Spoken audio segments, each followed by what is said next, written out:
Olá para todos.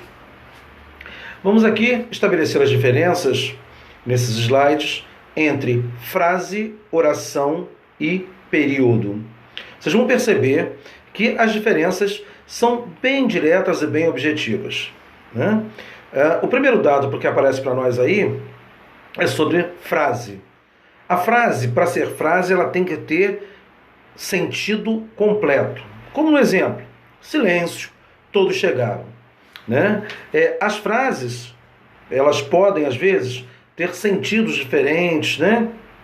Que só vão ser captados aí quando a gente estiver dentro do contexto, né? Aqui a gente está dando um exemplo, olha só, que educação.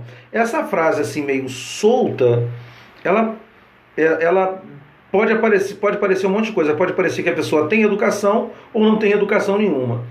Então aqui ela não tem sentido completo, estão observando?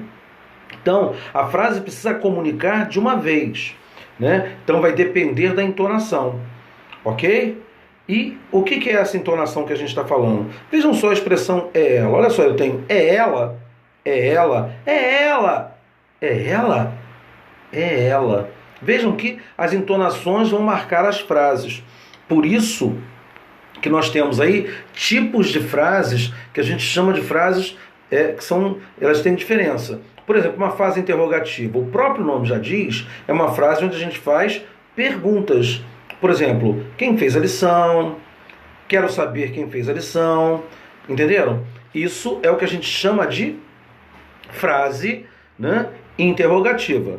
Tá legal? As imperativas a gente usa normalmente, elas são usadas normalmente quando se quer dar ordens.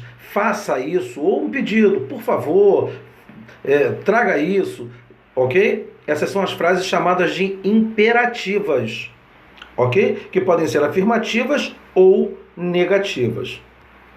A frase exclamativa a gente usa normalmente quando a gente quer exteriorizar alguma coisa, né? Exteriorizar alguma coisa que nos chamou a atenção. Pode ser de bom, pode ser ruim, mas quando exterioriza alguma coisa, ok? E as declarativas? As declarativas, como o próprio nome já diz, elas têm a função da gente declarar alguma coisa, né? Declarar sobre alguma coisa que a gente queira fazer, né? Por exemplo,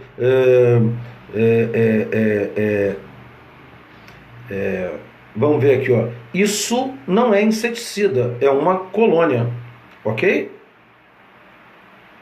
E nós temos as optativas. Exprime um desejo, Deus te acompanhe, bons ventos o levem, ok?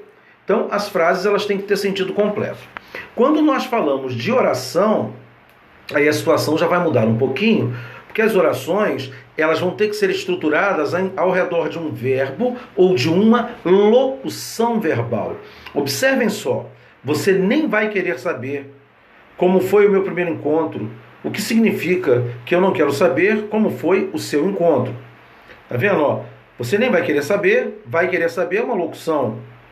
Como foi o meu primeiro encontro? Foi é verbo. O que significa? Verbo. Que eu não quero saber. Locução. Como foi o seu encontro? Vejam que as orações elas vão precisar sempre estar ao redor de um verbo. Ok? Ou de uma locução verbal. Vejam, existe oração sem sujeito, tá? Mas não existe oração sem verbo. Os dias estão sombrios.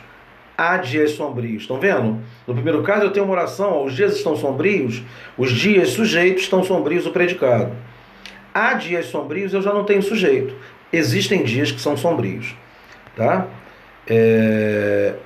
Tomem cuidado que nem toda oração vai ser frase. Tá? Porque no período composto, quando a gente estiver estudando isso, vocês vão perceber que duas ou mais orações juntas é que formam uma oração. Olha só, o importante é que todos sejamos felizes. Observem. Se eu pegar e dividir, o importante é, isso não vai ser uma frase que não tem sentido completo.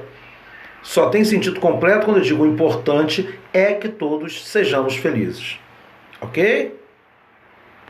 E o período? Bem, gente, o período, vocês vão perceber que nós temos duas situações para o período. Nós temos o período chamado de simples e o período chamado de composto. Período simples ocorre quando nós temos uma única oração. Encha seu filho de bolacha, ok? As senhoras como se chamam? Tá vendo? Ó, só tem uma oração porque só tem um verbo. E nós vamos ter o período composto, onde você vai ter mais de uma oração. Olha aqui, ó. No período composto, não sabia que você rezava antes de comer. Veja, eu tenho não sabia que você rezava antes de comer. Eu tenho 3 verbos aí que estão destacados, ok? Espero que você goste da comida que eu fiz. Ó, espero que você goste da comida que eu fiz. Goste e fiz são verbos, ok? Para encerrar aqui, nós temos exemplos de músicas, né? Vejam aí, ó, as frases, orações e períodos aí na canção do Djavan e na canção do Roberto Carlos. Ok? Muito obrigado. Até a próxima!